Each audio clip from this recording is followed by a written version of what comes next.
Season 5, episode 9 of Next Level Chef has ended, but we are just getting started. Welcome to the official, unofficial Next Level Chef podcast.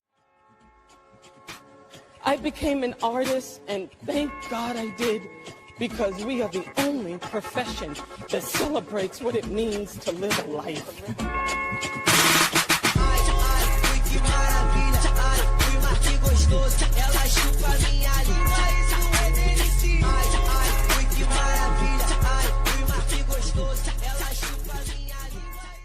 Good morning, good evening, good afternoon, wherever this podcast may find you. I hope that it finds you in great spirits. Welcome back, friend, and welcome if you are new to the podcast. I am your host, Honest Am, of the Dear Showrunners podcast, a podcast that is all about TV, and just a little life. In this season, we will be covering Next Level Chef. Now, I typically try not to do this. I hate to be that girl, but I'm going to have to be that girl. If you have been listening to this podcast every week and you love what you hear, please do me a favor. Go ahead and like and review this podcast. 5 stars only. This allows other people to help find the content and, let them join in the fun as well. So now that I got that little housekeeping out the way, we're going to go ahead and get right into it. These people need no introduction, but I'm going to introduce them anyway. We have our 3 amazing mentors, Chef Naisha Arrington, Chef Gordon Ramsay, and returning champ, Jess Blaze or Richard Blaze. And this week, our challenge is going to be going to the pub, or as the episode says, all's well that ends well.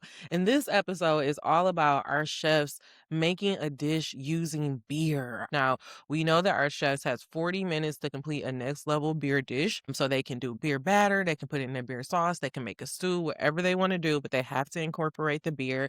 They also on the platform drop have to actually pour their own beer off of the tap. So that was pretty cool. Chef Ramsay asked the contestants, have anybody worked at a bar before?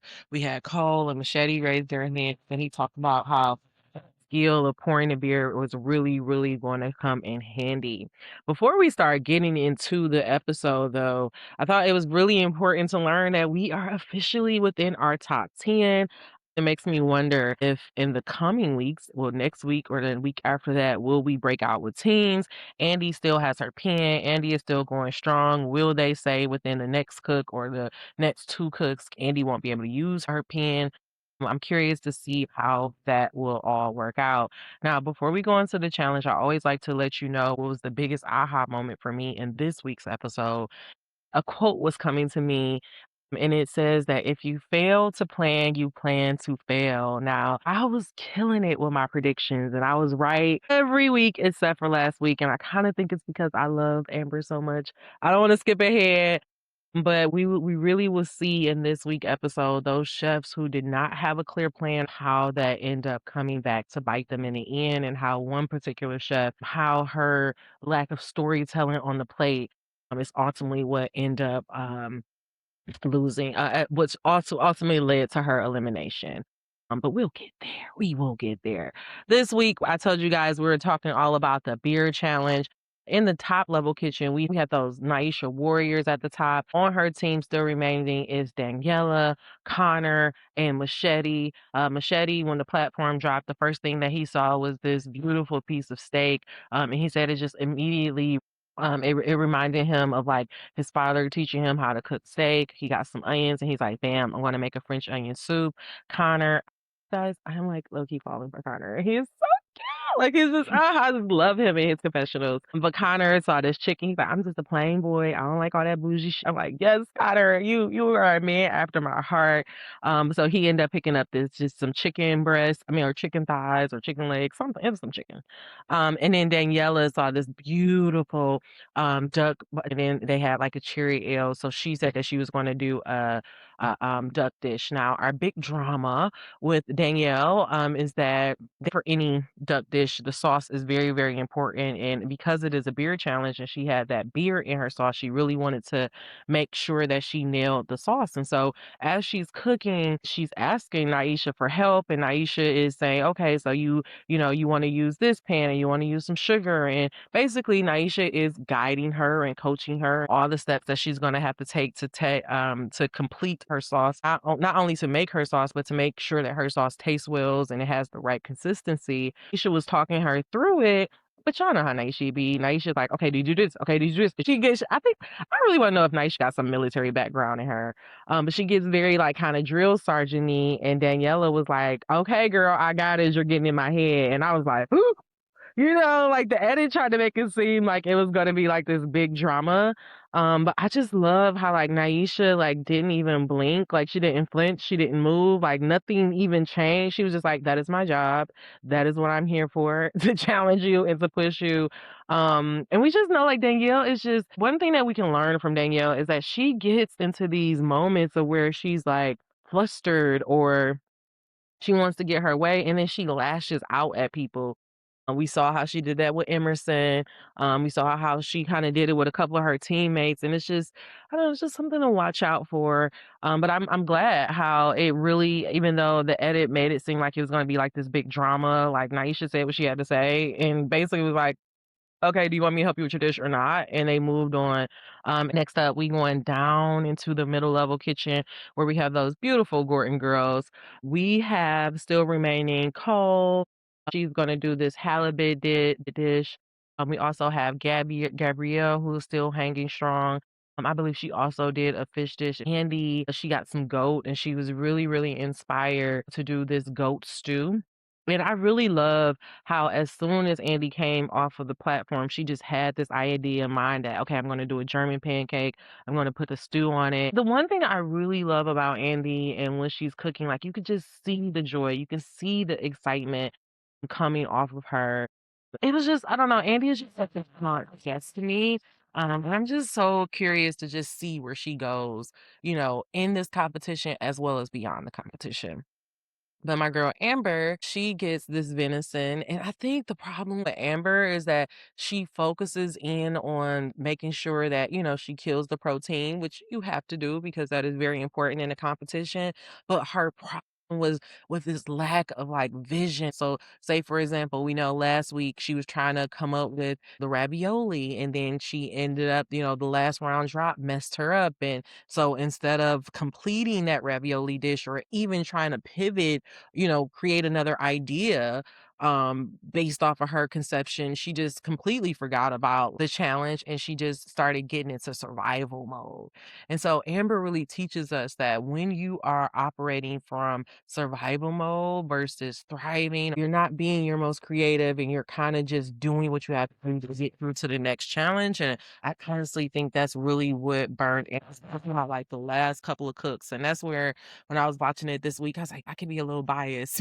The writing was on the wall for Amber. Richard even made a comment a couple of times, like, I just don't know what the story is here. I don't know what she was trying to accomplish. And Amber did that a couple of times. But also remember, Amber is a home chef. So I'm just happy that, she got this far. Ended up biting Amber is again, she just did not really have a plan for her dish. She was more so just like, I got some venison, I got this pasta. And you can also tell when like Ramsey was talking to her about, okay, what is your dish gonna be? What do you plan on doing? She's like, I got venison and I'm gonna do this pasta dish. And he's like, pasta? Next up, we have all the way down in the basement we have Christian, who's gonna do this corned beef, and he really does this play on a shepherd's pie. Honestly, the finished product, I wouldn't have thought that came out the basement. But one thing that was really funny about Christian is he's like, "What's the broiler setting on here?" And Chef Blaze was like, "Bro, you've been at the top too long. Like there is no broiler settings in the basement. It's either on or off."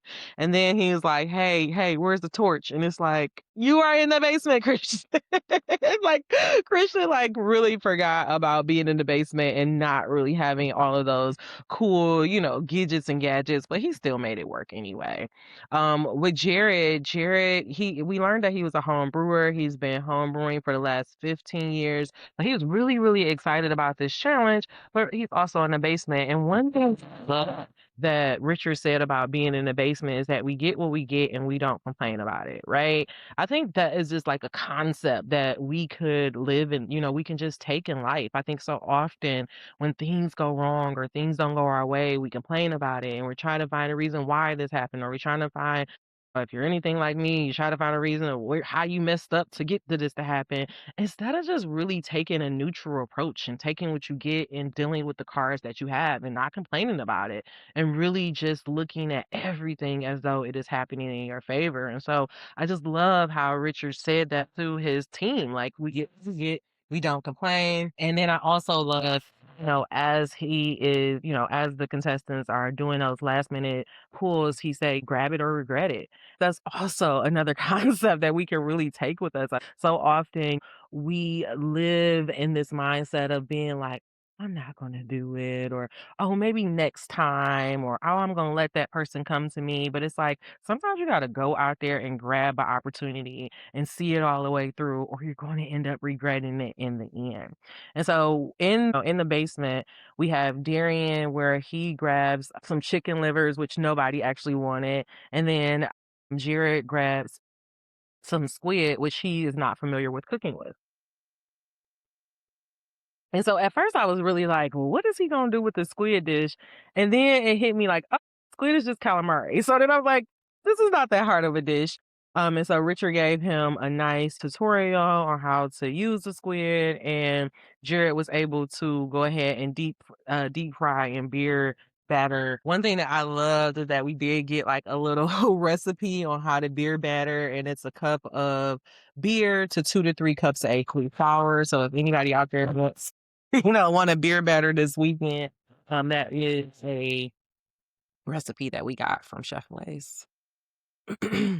All right, so our mentor debate. So when we get to the tasting, everybody really put together really good dishes. It looks gorgeous, very vibrant. One thing I didn't mention, we had this beer pong challenge, which I thought was really cool and very different. I loved how some of the contestants were like, let me look and see, what I can get. And then they actually went for the thing. So at the top level, Connor saw that it was this bone marrow in there. So he went for it. Machete just threw it anywhere and he ended up getting some cheddar cheese. It was funny because Machete said that he's been doing beer pong since he was 13 years old. It was like, that's my mama. Like, Machete, you a bad boy. Then we go to the middle level with the Gordon girls. I love how Cole was just like, I don't have time for this. She threw that ball, was like, okay, great, I'm going back to my dish. Like she didn't even care that she couldn't get anything. I love how Andy actually looked over. She saw some bacon. She went for the bacon. And then in the basement, same thing. The only person that actually was able to get something from it was Darian. He looked and he saw that pomegranate molasses and was like, this would be great and it would bring my dish together. And so when we get into our mentor debate, some of the top dishes is, of course, Connor. He has this chicken with this corn succotash that he used with the bone marrow butter. The dish was so good that Richard literally went in for seconds, which I'm like, I don't even, if I was one of the contestants, I'd be like, well, clearly we know who's going to win. I'm like, we know who's gonna win. He went for seconds. But Connor did that. It was like a really, really good dish. Christian, of course, I told you with the corned beef, making it into like the shepherd pie. He even had like he charred his like potatoes, put some little color on there. Naisha said that it was really smart that he used the gochujang, trying to kind of like mask some of that salty can taste. Like, Christian is just a smart chef, so he did really well there. Andy, she did the beautiful German pancake with the goat stew. Gabriella also did a halibut. What I love how she did like a pasta dish. It was very refined. She did a kind of a beer brum block, the 2 ways to use the beer. And then Cole also did with her fish dish, she put like these little chips on top, which I was just like, I just think that that's just so cool. And she also made, I want to say it was like not yuzu, but it was some type of cream sauce where Blaze gave her a compliment where he said, a lot of these dishes are coming across very bitter. But because she used the sweetness of the corn, it really balanced her dish out very well. And so that is some of the top dishes that they really, really enjoy. Some of the dishes that they really didn't care for as much was Amber dish. They just didn't think that it came together very well. And they also really didn't care for Darian dish. He put like some habanero. He from Jamaica, so he gonna put some spice in there. But he put some of that a habanero in there, and I think it just made the dish overly spicy. Daniela dish was at the bottom as well. Richard said that it was missing one or two elements. But when it came down to who is going to be the winner of this competition, it was between Andy and Connor. And it was so funny because Gordon was like, being the GOAT that I am, I'm gonna have to defend the GOAT. Like, it was so funny, but you could tell that Gordon was really, really sad that Andy didn't take the dish. Andy was very sad that she didn't win this competition. But I really think it came down to not even that Andy didn't win, but more so like Amber has to kind of go into the elimination challenge just because she was burning out just a little bit. And so who ended up winning this competition was Connor. He did kill the dish. I personally thought that the dish was amazing. He goes, "Yeah, we like the Lakers. When we win back to back." Talking his we love it. We love to see it. But for the elimination challenge, that means that it's gonna come down to those Gordon girls and those boys in blue. And who ends up going up is our girl Amber and our boy Darian. And so now instead of us doing beer, we're gonna do a bubbles challenge. And so now the chefs have to create a dish using champagne. Amber said that she was very familiar with this. She felt very comfortable with it because when they had to do that big fish, challenge, she had kind of created her beurre blanc with like a champagne sauce. And that was also a fish dish. So she was really, really confident in what she was doing. Darian, he's a professional chef. And so he was just very focused. And so when it came down to it, both of our chefs both completely nailed their fishes. And it just came down to like little bitty things, little elements. Amber potatoes were underdone. Darian, they said that him over seasoning the fish and then putting some caviar on top, it kind of made it a little bit too salty. I wonder if a black person would have ate it, if it would have been perfect. I mean, because Darian dish was gorgeous. Like it was really, really gorgeous. But in the end, who we ended up losing is Amber. And it was just really, really sad to see. Personally, I know how I feel about Amber. I loved her. But I just, she went out with her head high. And she put forward a really, really good dish.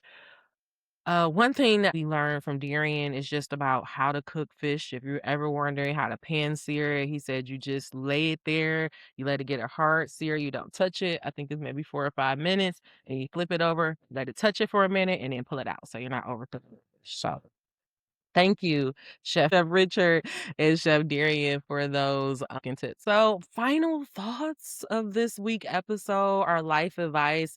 Our life advice is definitely coming from Amber. If you fail to plan, you plan to fail. That's just something that we have to know. And it's not even about like failing, but it's just really about having a clear direction. If you don't have a clear direction or a clear goal in mind, then how would you know that you're on the right track? And I think because Amber was just maybe just a little bit overwhelmed that she didn't really plan all of those dishes out and really execute it as well as she could. Of course, our other life advice comes from Richard Blaze on that we get what we get and we don't complain.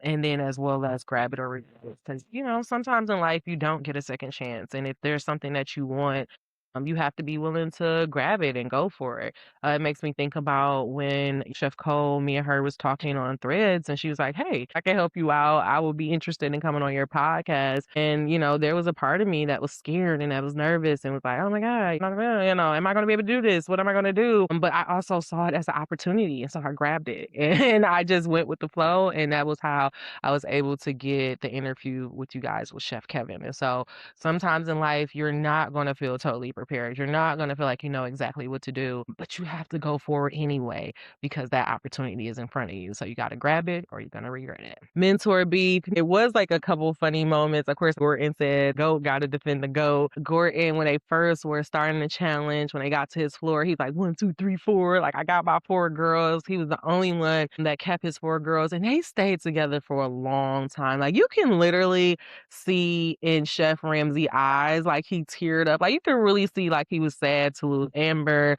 And she was just like, "Can I hold your hand?" He's like, "Girl, give me a hug." Like I just really love that. You could just really tell that he really genuinely loves this team that he put together. And I don't know if if it's because it's the girls and it's bringing out this other side of him, but this has probably been my favorite season of watching Chef Ramsay because he just, it's just like you see all sides of him. You see the fun side, you see the playful side, but then he also he's still Chef Ramsay. So he'll say, "Hey, get it in there, girl, get it done. Don't do this to me." Like he will still be tough, but it's just so fun to just see all these different sides of him. But I have just been really truly enjoying Chef Ramsay this season, and I'm sad to see that he lost one of his girls. But we still have three strong, and it's still a very strong three. Andy's a very smart cook. Cole said, Cole said, I don't see no competition. Okay. I don't see nobody stopping me. So it'll just be really fun to see how far these girls go and, if Gordon is gonna, maybe give one of those girls the opportunity to come and work in his restaurant. Like I'm just curious to see what's gonna happen. Predictions, honestly.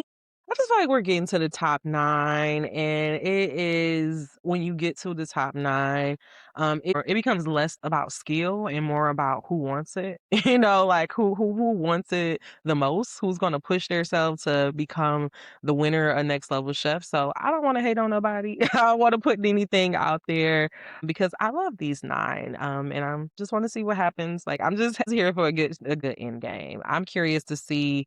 I wonder if it'll be either the next cook or the episode coming up, or maybe the next one that we lose the teams. Like that is going to be the next thing I want to look out for. Next week episode, y'all, we gonna be back. I'm gonna be back at it. Next week episode it says heading home on the range, and it's all about they're gonna be cooking cowboy style meals. So I don't know what that mean. I don't know, when I hear cowboy, I always think about like soups and beans and shit. I don't know what that would be, but I'm so excited to see it. I told y'all I would be a little bit late this week. Y'all, I really am. Like the signs are there that I really am the official, unofficial Next Level Chef podcast host. Because for my birthday weekend, they end up being out, but it's the holiday weekend. So I still felt like it was okay if I was late because I told you I was gonna be late. But we'll be back to the regular schedule program next week, and I will have y'all an episode out on a Monday. But we have reached the end of the episode. You already know what I'm gonna say. Dream them dreams. Never let the internet rush you, and never, ever, ever let someone tell you what you cannot do. I am your host, Honest Am, the creator of this beautiful podcast, as well as Honestly Sis, the newsletter. If you love what you hear here, please check out www.honestlysis.com. I will be releasing the first newsletter of this season, and it has been a long time coming, and I'm just so excited. So if you love what you hear here, if you love being motivated, if you love learning life lessons and getting advice, please, please, please make sure you come check me out at www.honestlysis.com. Join our mailing list because I do this podcast and stuff, but I really do this writing shit. Like that is what I am. I am a writer at heart. And so if you really want to see me in my best, then make sure that you are on our mailing list because I'm going to have newsletters. I am going to have short stories and the podcast. So please make sure you follow me and all of that good stuff, okay? All right. Thank you, friend, for helping my dreams come true. Now get your ass out there and work on your own. Okay, friend, I don't care what it is. Start that business, do that website, create that vision board, do that home project. Whatever it is, you go for it, and I will see you at the top or in the next level. Bye-bye.